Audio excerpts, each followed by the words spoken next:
Hai co-friend, di sini ada soal. Ada reaksi KOH dengan HCl. Ini adalah reaksi penetralan, yaitu asam ditambah basa menghasilkan garam dan air. Volumenya 100 ml untuk KOH, konsentrasinya 1 molar. Begitupun dengan HCl, punya volume dan konsentrasi yang sama. Kemudian, ternyata suhu larutannya naik. Artinya apa? Kalau suhu larutan naik, berarti ini terjadi kenaikan suhu pada lingkungan. Artinya sistem melepaskan kalor ke lingkungan. Kalau sistem melepaskan kalor ke lingkungan, reaksinya adalah eksoterm. Berarti tanda delta H adalah negatif. Dari data kenaikan suhu ini, kita bisa mencari perubahan suhunya. Tapi ingat dalam bentuk Kelvin ya, yaitu kita tambahkan dengan 273. Hasilnya perubahan suhunya 5,5 Kelvin. Jika kalor jenis larutannya dianggap sama dengan kalor jenis air, ini C kecil, yaitu 4,18 Joule per gram Kelvin. Yang ditanya perubahan entalpi reaksi atau delta H. Oke, untuk mencari perubahan entalpinya, perlu diingat bahwa rumus delta H itu adalah Q reaksi per mol. Karena di sini reaksinya penetralan, maka nanti mol yang kita pakai adalah mol H2O. Yang pertama kita coba cari Q reaksinya dulu ya. Q reaksi dapat dari mana? Dari Q larutan.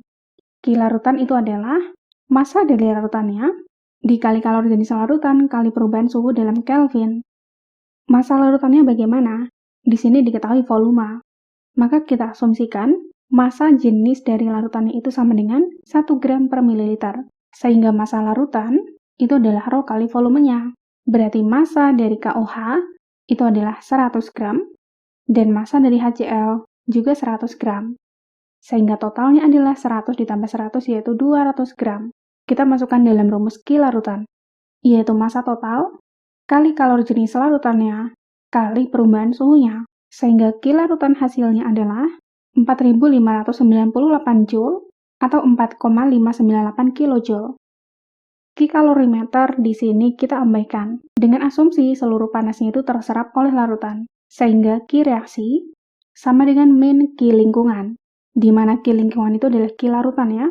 Berarti Q reaksinya min 4,598 kJ.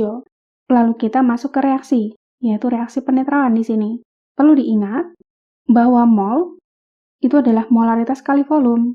Berarti di sini mol KOH 100 ml kali 1 molar, yaitu 100 milimol atau 0,1 mol. Mol HCl-nya pun sama karena volume dan molaritasnya sama. Kita masukkan ke reaksinya, yaitu KOH plus HCl menjadi KCl plus H2O.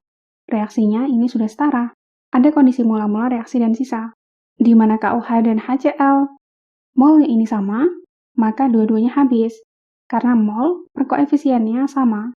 KCl dan H2O yang terbentuk pun 0,1 mol karena koefisiennya sama-sama 1. Pada kondisi sisa, terbentuk H2O 0,1 mol. Ini yang akan kita pakai. Sehingga perubahan entalpinya, yaitu Q reaksinya, min 4,598 kJ per mol H2O, 0,1 mol. Hasilnya, perubahan entalpinya, min 45,98 kJ per mol. Ini kesimpulan jawabannya. Oke, sampai jumpa di pertanyaan selanjutnya.